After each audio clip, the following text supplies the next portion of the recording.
Ngapain Mas? Ini lagi lihat-lihat biji kopi. Dingin-dingin gini enaknya bikin kopi Mas. Ayo, gas.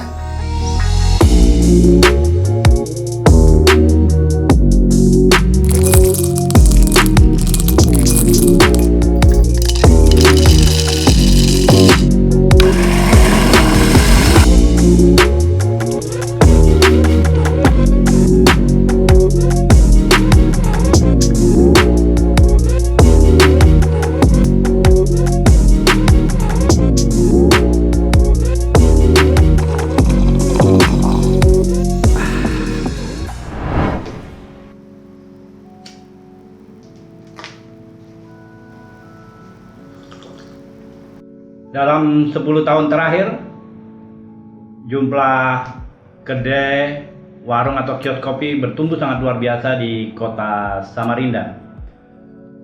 Tempat ngopi ini bukan hanya ada di pinggir-pinggir jalan premium, tetapi sudah masuk hingga ke gang-gang. Selamat malam, selamat siang, selamat pagi, dan selamat sore kapan saja Anda menyaksikan video ini. Jumpa kembali dengan saya, Justinus Sabto Arjanto dalam Komuni Kota.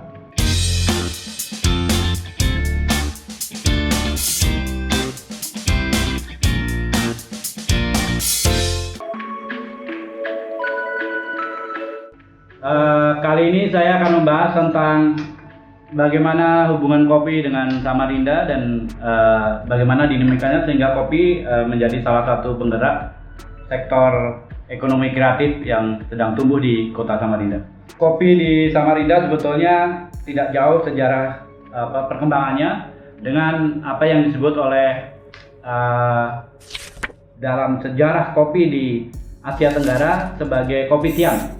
Jadi warung kopi itu dulu diusahakan oleh kaum perantauan dari daerah Fujian dan Hainan di Tiongkok bagian selatan kalau tidak salah, yang kemudian datang ke Singapura, Malaysia, dan kemudian masuk ke Indonesia.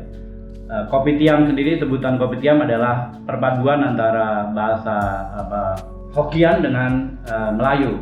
Kopi tentu saja adalah bahasa Melayu yang kemudian juga dikenal sebagai bahasa Indonesia, sementara tiam adalah bahasa Hokkien yang artinya rumah atau warung atau toko. Jadi toko atau rumah kopi. Jenis ini mempunyai kekhasan, biasanya pemiliknya hanya menyewakan ruang itu, tapi dia memonopoli untuk menjual minuman kopinya, sementara orang lain bisa berjualan makanan di situ.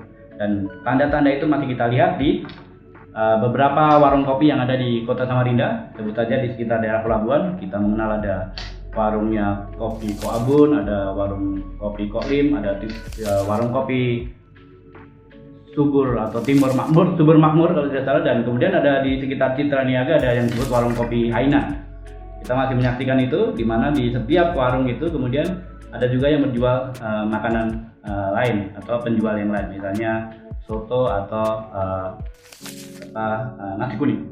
Memang awal mulanya para kaum perantau ini tidak datang ke kota Samarinda, melainkan di Kalimantan Timur itu datang ke Balikpapan dan kemudian ke sana. Karena waktu itu di kedua daerah itu adalah daerah pertambangan minyak.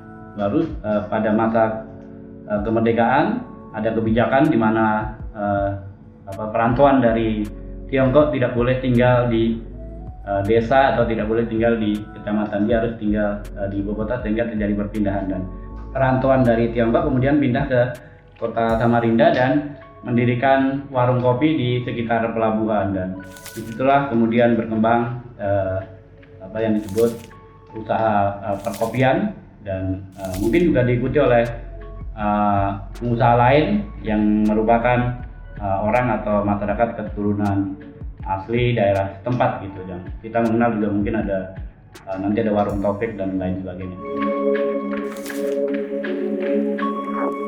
Kebiasaan minum kopi kemudian berkembang dan bertumbuh dari masa ke masa, dan kita mengenal kemudian yang disebut sebagai gelombang kopi.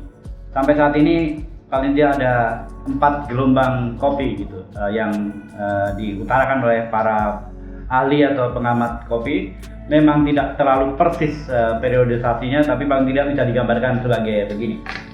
Gelombang pertama adalah bagaimana orang kemudian terbiasa minum kopi.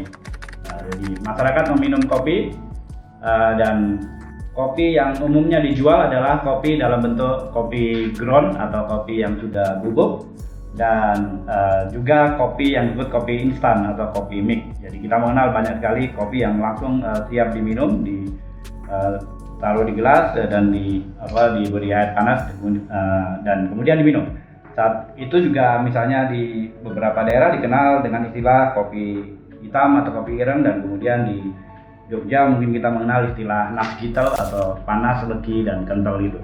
Bahkan nanti dalam tahapannya kemudian melampaui zaman, pada masa tertentu ini kembali lagi diulang oleh para pengusaha angkringan dengan jenis kopi yang disebut kopi jot. Artinya kopi itu diyakini akan enak kalau dijerang dengan air panas mendidih gitu. Dan kalau perlu ditambah arang yang membara. Nah, itulah yang disebut kopi jot itu. Menuju gelombang kedua yang dimulai dengan tumbuhnya atau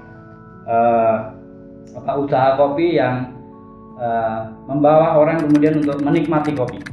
Nah, ini kemudian dibawa oleh Starbucks, kalau kita mengenal itu, sebuah perusahaan kopi dari Amerika yang jelas dia bukan negara kopi gitu.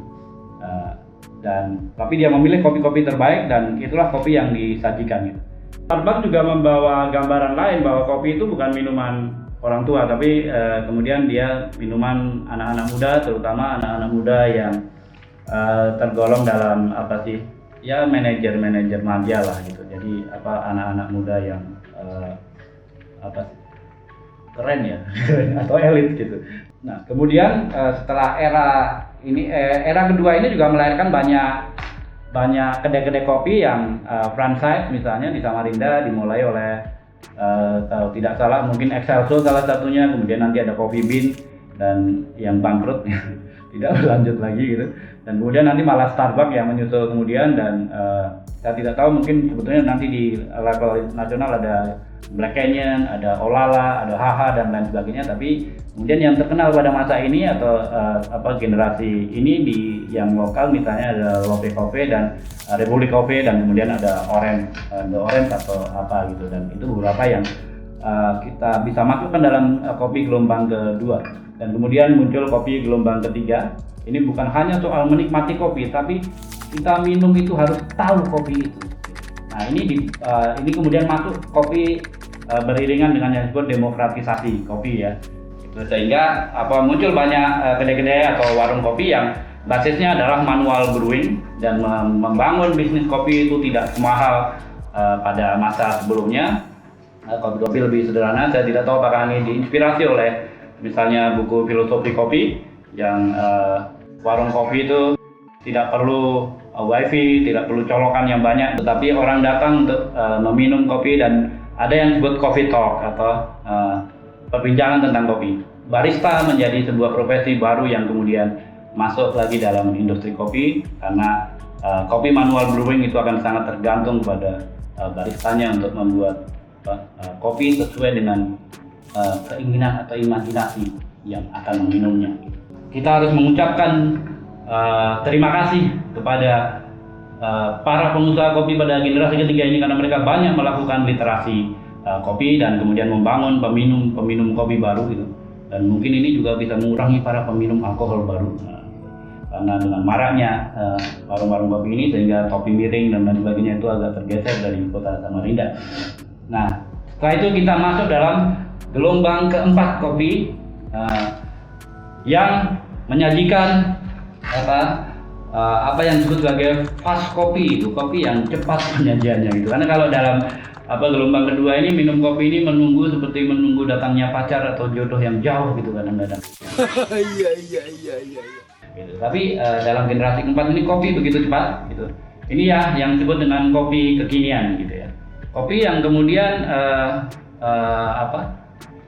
bukan hanya menikmati atau ini bahkan berkreasi dengan kopi.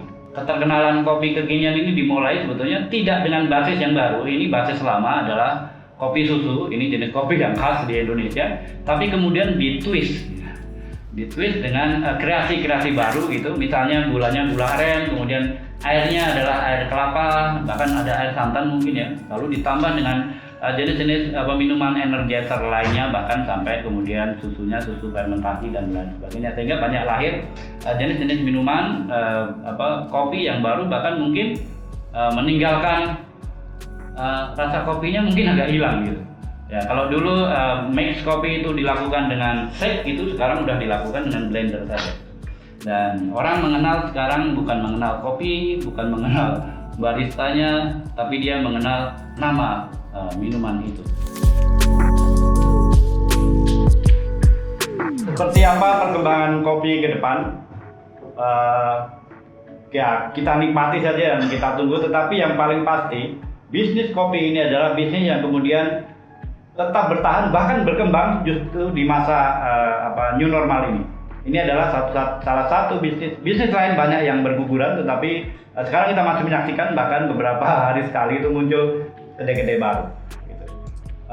Apa artinya untuk Kota Samarinda? Belajar dari pengalaman abad ke-17, bagaimana kopi menjadi salah satu tonggak dari perkembangan literasi di Eropa selain penemuan mesin cetak. Gitu.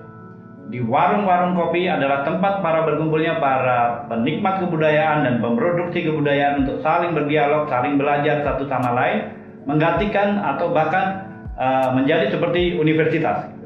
Dan kopi pada masa itu atau warung-warung kopi kemudian berkembang dan bertumbuh menjadi pusat-pusat kebudayaan, pusat-pusat peradaban. Inilah kesempatan di Kota Samarinda yang sedang memimpikan diri menjadi kota pusat peradaban. Semoga kedai, warung, kios kopi akan menjadi salah satu tonggak pembangunan peradaban di Kota Samarinda, dan dalam konteks ekonomi sudah membuktikan bahwa kopi sebagai salah satu subsektor dalam industri kreatif yaitu kuliner telah menumbuhkan pengusaha-pengusaha baru, tetapi juga menumbuhkan lapangan pekerjaan baru.